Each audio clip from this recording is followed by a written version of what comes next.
नमस्कार, मैं GRS news के लिए गिरीश सिकरवार।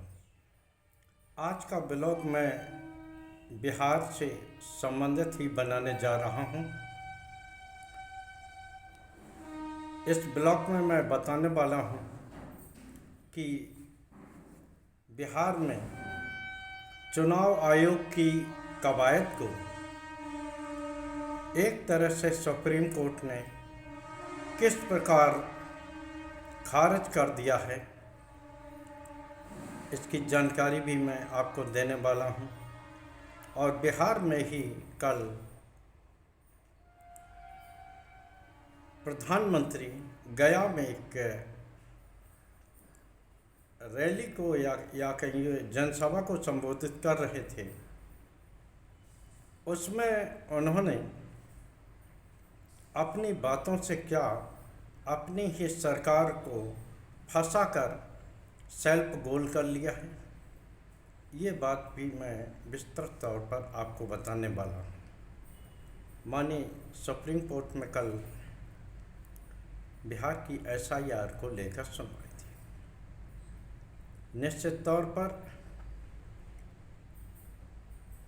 सुप्रीम कोर्ट ने कई निर्देश चुनाव आयोग को दिए हैं, जिसमें कि उन्होंने जो काटे गए 65 लाख वोटों को लेकर एक तरह से गाइडलाइन जारी की है कि उन लोगों को अब बीएलओ के पास खुद न जाके अपने मोबाइल से ऑनलाइन पद्धति से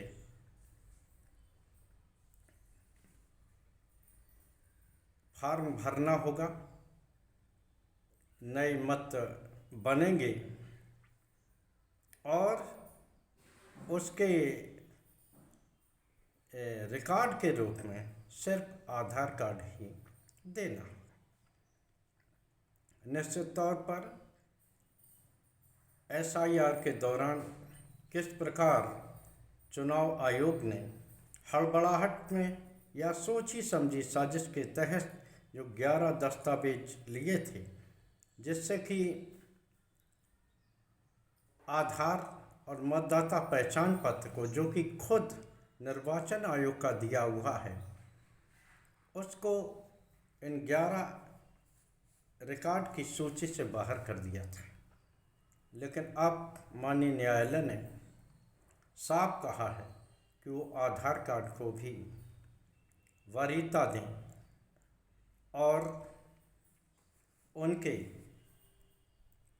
नाम को शामिल करें। सुप्रीम कोर्ट में जिस तरह से छीछालेदर हो रही है चुनाव आयोग की, उसके वकील ने भी कल कहा कि आप हमें समय दें, निश्चित तौर पर हम अपने आप को साबित करेंगे।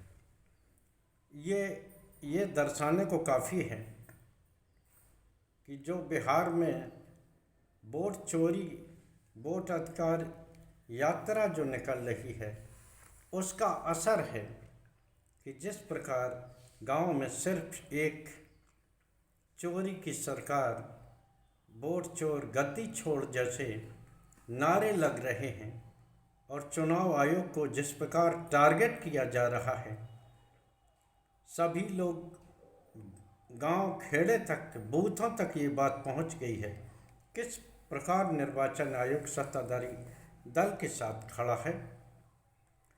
तो ये दर्शाने को काफ़ी है कि चुनाव आयोग के सामने मुश्किलें तो आ गई। तभी उसने मतदाता सूची को दुरुस्त करने के लिए और समय मांगा है।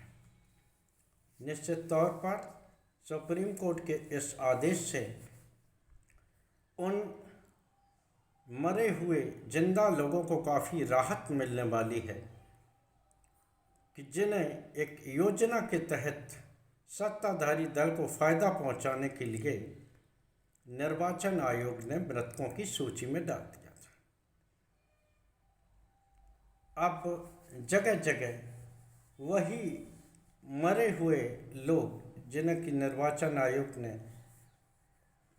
मरा हुआ घोषित किया था, रैलियों में आके अपनी बात मजबूती से रख रहे।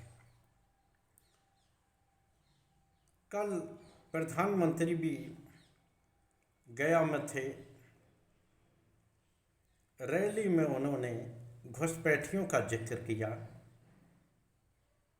और उन्होंने कहा कि घुसपैठियों ने बिहार की डेमोग्राफी खराब कर रहे हैं, वो आपकी नौकरियां खा रहे हैं, वो आपके ज़मीनों पर कब्जा कर रहे हैं।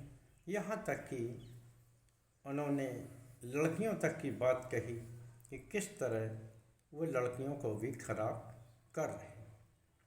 यहाँ मैं आपको बता दूं या याद दिला दूं कि जहाँ भी चुनाव हुए, चाहे दिल्ली रहा हो, प्रधानमंत्री ने घुसपैठियों का जिक्र किया, गृह मंत्री ने घुसपैठियों का जिक्र किया।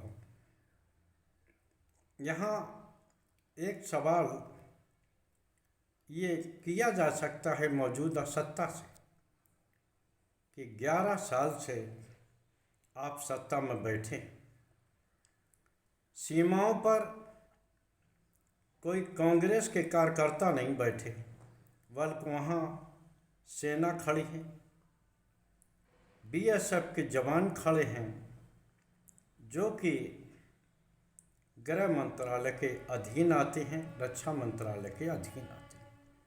अगर इन सुरक्षा व्यवस्था को धता बता के भी अगर घुसपैठिए घुसे चले आ रहे हैं तो निश्चित तौर पर न ये सिर्फ मोदी की सरकार की पर यह सवाल है, बल्कि सेना और गृह मंत्रालय को भी कटघरे में खड़ा करता है।